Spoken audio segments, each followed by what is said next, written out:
پہاڑوں کے دامن میں دور افتادہ پسماندہ وادی شاہراہ میں حفظ قرآن کی سعادت حاصل کرنے والے کئی حفاظ کرام کی دستار فضیلت کا روح پرور مجلس جید علماء کرام کی خطابات۔ مدرسہ دارالعلوم محمدیہ کٹھانوں میں حفاظ کرام کی دستار فضیلت کے موقع پر ایک عظیم الشان جلسہ کا انعقاد کیا گیا،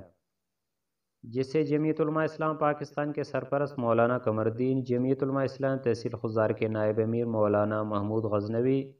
جمعیت علماء اسلام کے رہنما عبدالسلام وہیر،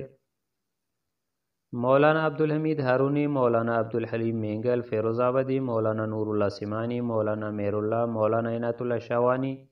مولانا لیاقت علی، مولانا لطف اللہ اور دیگر نے خطاب کیے۔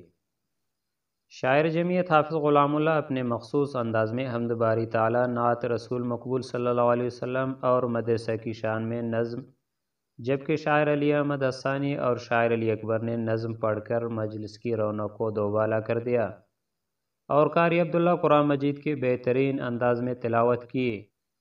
اس موقع پر وفاق المدارس کلات ڈویژن کے ناظم مولانا مفتی عبدالحکیم، جمعیت علماء اسلام تحصیل باغبانہ کے نائب امیر مولانا عبدالقادر محمد زئی، مولانا عبدالصمد شیخ الحدیث جامعہ اشرف المدارس سورگز، جمعیت علماء اسلام ضلع خضار کے معاون سالار مولانا عبدالحکیم احمد زئی نے خصوصی شرکت کی۔ جلسہ مدرسہ کے بانی و مدیر مولانا محمد شریف کے زیر اہتمام مولانا عبدالباسط کے زیر انتظام انعقاد پذیر تھا۔ رپورٹ یحییٰ مردوئی، نمائندہ خصوصی، تشریح نیوز خضدار۔ نشان دارالعلوم زیبا محمدیہ نسبت ٹماس دا جنگل و مش بہار اینو حدیث و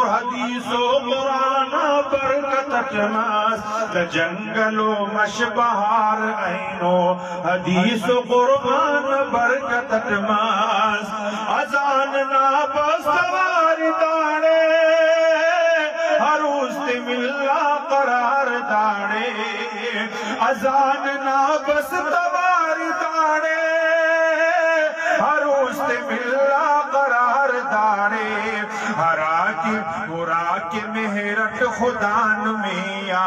نما جہاں مچا رحمت ٹماس ہراکی مہرت خدان میا نما جہاں مچا رحمت ٹماس نشان دارالعلوم زیبا محمدیہ نسبت ٹماس دا جنگل و مش بہار اینو حدیث و قرآن برکت ٹماس خدا نبے شک رضا خننگا نبی نشفقت دعا خننگا۔